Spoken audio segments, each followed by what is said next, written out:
Assalamualaikum warahmatullahi wabarakatuh. Alhamdulillahirabbil alamin wa bihi nasta'in ala umurud dunya waddin wassalatu wassalamu ala asyrafil anbiya'il mursalin wa ala alihi wa ashabihi ajma'in. Asyhadu an la ilaha illallah wahdahu la syarikalah wa asyhadu anna Muhammadan abduhu wa rasuluh alladzi la nabiyya ba'dah. Rabbi shrah li sadri wa yassir li amri wa hlul 'uqdatam min lisani yafqahu qawli. Kaum muslimin muslimat rahimakumullah, mari kita senantiasa mensyukuri segala nikmat Allah. Dengan kita banyak bersyukur, maka Allah akan memberikan yang terbaik kepada kita.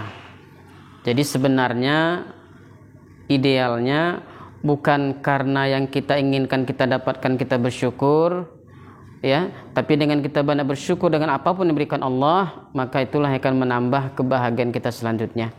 Diiringi dengan salat dan salam kepada Rasulullah Muhammad SAW, yang mudah-mudahan kita tetap berpegang teguh, beristiqamah dalam menjalankan sunnah-sunnah beliau dan meninggalkan apa-apa yang bukan sunnah-sunnah dari beliau. Pada kesempatan kali ini yang akan kami sampaikan adalah berkenaan dengan surah Luqman ayat ke-34, di mana pada surah tersebut Allah menjelaskan bahwa ada beberapa hal yang hanya Allah yang mengetahui. Allah berfirman, "Innallaha 'indahu 'ilmus sa'ah." Yang pertama, yang hanya Allah yang lebih mengetahui daripada kita adalah tentang kapan persisnya terjadi hari kiamat. Itu hanya Allah yang tahu. Kita tidak pernah tahu kapan persisnya datangnya hari kiamat, ya. Namun kalau kita merujuk dari hadis-hadis Rasulullah SAW, di antaranya adalah yang diriwayatkan oleh Imam Al-Baihaqi bahwa Rasulullah menjelaskan kepada kita, nanti di akhir zaman, ketika menjelang dunia kiamat, nanti kalian akan melihat ada sekelompok orang masuk ke dalam masjid tapi nggak mau sholat tahiyatul masjid. Bukan karena tidak ada waktu, karena nggak mau. Itu masalahnya. Kalau waktu mungkin ada saja, ya. Akan tapi karena tidak ada kemauan tadi, maka dia tidak melaksanakan ibadah yang disebut dengan sholat tahiyatul masjid. Saking pentingnya sholat tahiyatul masjid, ketika Rasulullah sedang berkhutbah, maka masuklah seorang sahabat. Begitu beliau mau duduk, lantas ditanya oleh Rasulullah, kamu sudah sholat belum? Sholat dulu. Nah, jadi makanya malah kita untuk senantiasa melazimkan sholat tahiyatul masjid. Nah, jadi tentang hari kiamat itu hanya Allah yang tahu. Kita nggak pernah tahu kapan persisnya yang tahu. Walaupun dulu mungkin kita pernah mendengar, ya, di tahun 2012 ada yang menyebutkan, ya, suku Maya di Amerika yang mengatakan kiamat itu jatuh pada tanggal 12 bulan 12 tahun 2012 jam 12 dan seterusnya. Namun kenyataan tidak terjadi. Kenapa? Karena itu adalah merupakan rahasianya Allah. Ini yang pertama. Kemudian yang kedua, yang merupakan rahasianya Allah, yang merupakan pengetahuannya Allah adalah wa yunazzilul ghaiz, dan dialah yang menurunkan hujan.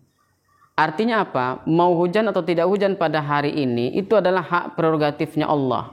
Jangan diganggu.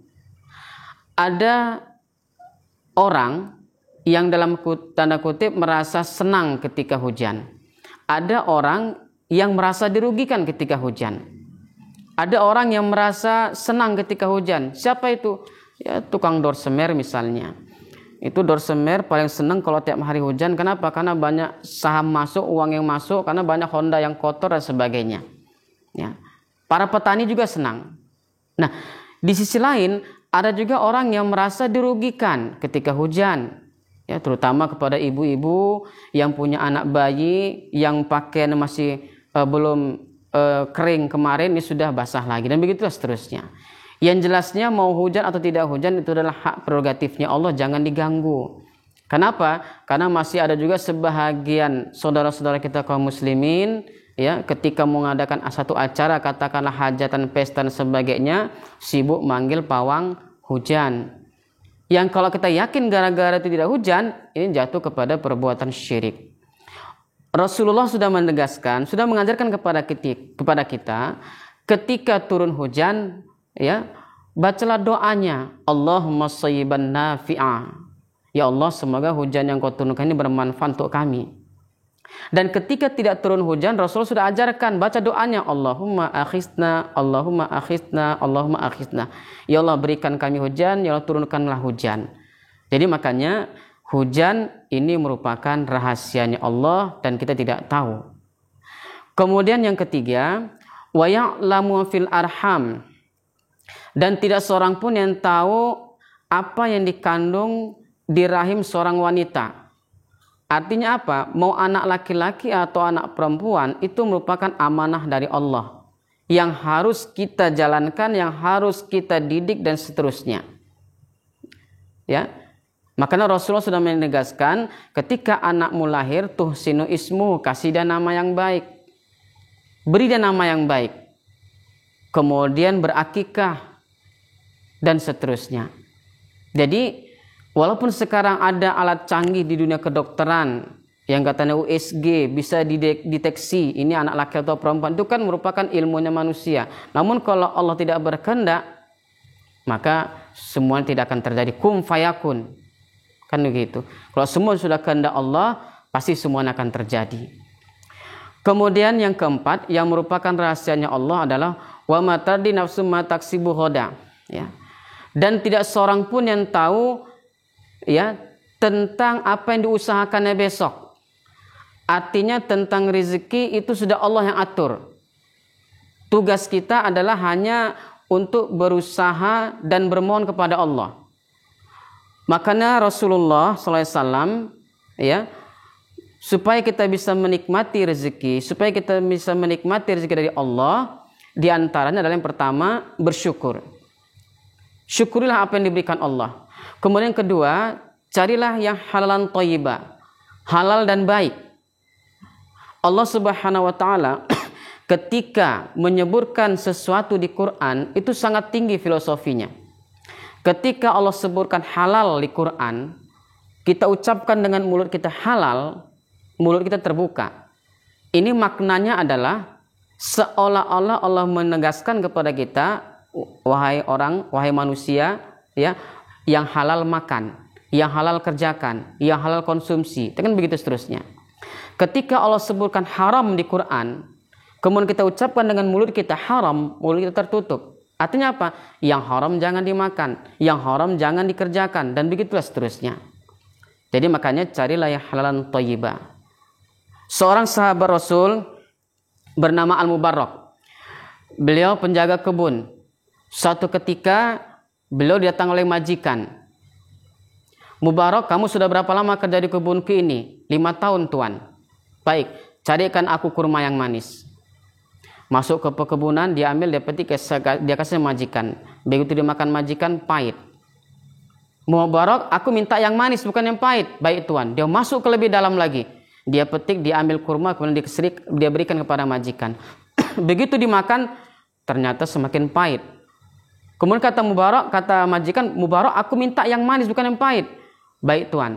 Beliau pun masuk, kemudian diberikan kepada majikan untuk yang ketiga kalinya. Ternyata semakin pahit.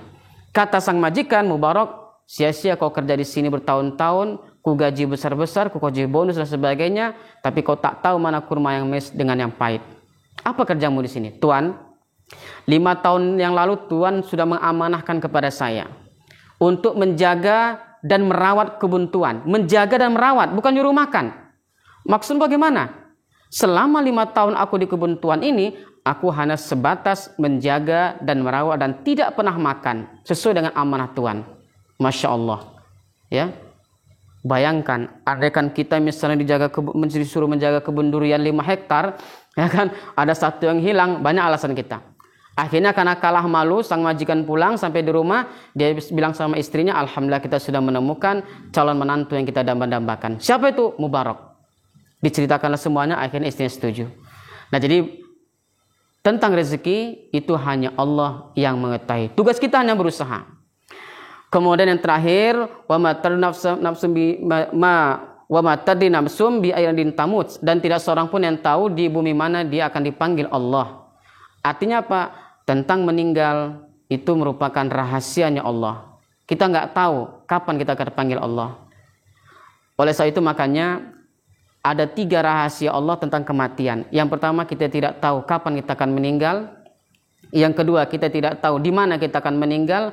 Dan yang ketiga, kita tidak tahu sedang apa nanti kita akan meninggal.